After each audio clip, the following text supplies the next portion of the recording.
ಅದೆಲ್ಲ ಅದು power TV ಜೊತೆನಲ್ಲಿ ಪಬ್ಲಿಕ್ ಟಿವಿ ರಂಗನಾಥ್ ಬಾಯೇ ಬಿಚ್ಚಿಲ್ಲ.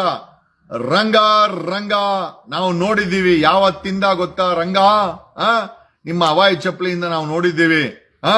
ಧರ್ಮಸ್ಥಳದ ಹತ್ಯಾಕಾಂಡದ ಬಗ್ಗೆ ನಿಮ್ಮ ಟೀಮ್ ಹೇಳ್ತಾನಂತೆ ಪಬ್ಲಿಕ್ ಟಿವಿ ರಂಗನಾಥ ಹವಾಯಿ ಚಪ್ಪಲಿ ರಂಗನಿಂದ ನಾವು ಕೇಳ್ತಾ ಇದ್ದೀವಿ. ಏನೋ ಈ ಧರ್ಮಸ್ಥಳದ ಹತ್ಯಾಕಾಂಡನ ರಿಪೋರ್ಟ್ ಮಾಡಬೇಡಿ ಅಂತ ಹೇಳ್ತಾನಂತೆ. ರಂಗನಾಥ್ ಚಿಪ್ಪನ್ನ ಇದ್ದಂತ ಹೇಳದಂತ ಸುಳ್ಳುಗಾರಲ್ಲ ತಾವು.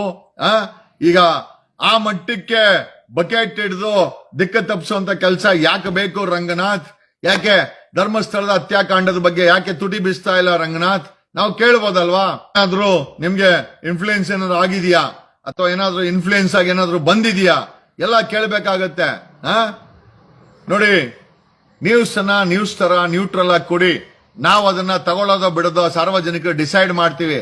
ಈಗ ನಿಮ್ಮಗಳನ್ನ ಬಿಟ್ಟು ನಮ್ಮನ್ನ ಫಾಲೋ ಮಾಡ್ತಾರೆ ಜನ ಅಂತಂದ್ರೆ ಎಲ್ಲೋ ಒಂದ್ ಕಡೆ ಮಾಧ್ಯಮ ಮಿತ್ರರು, ಮಾಧ್ಯಮ ಸ್ಯಾಟಲೈಟ್ ಚಾನೆಲ್ಗಳು ತಮ್ಮ ಕ್ರೆಡಿಬಿಲಿಟಿನ ಕಳ್ಕೊಂಡಿದೆ ಅಂತ ಕ್ಲಿಯರ್ ಆಗಿ ಗೊತ್ತಾಗ್ತಾ ಇದೆ.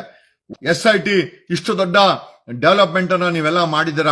ಖಂಡಿತವಾಗಿ ನಿಮ್ಮನ್ನೇನೇ ಗದರ್ಬೋದು, ಕೇಳ್ಬೋದು. ಬಟ್ ಆದ್ರೆ ನೀವು ಮಾಡ್ತಾರಂತ ಕೆಲಸ ನಿಜವಾಗ್ಲೂ 6 ಕೋಟಿ ಕನ್ನಡಿಗರು ತುಂಬಾ ಸಂತೋಷವಾಗಿದ್ದಾರೆ. ಇದೇ ರೀತಿ ಮುಂದುವರಿಸಿ ಈ ಕೇಸು ಒಂದು ಘಟ್ಟಕ್ಕೆ ಹೋಗಿ ಆರೋಪಿಗಳಿಗೆ ಅರೆಸ್ಟ್ ಮಾಡಿ ಜೈಲ್ಗೆ ಹಾಕ್ಬೇಕು ಅಂತ ಹೇಳ್ತಾ ಥ್ಯಾಂಕ್ ಯು.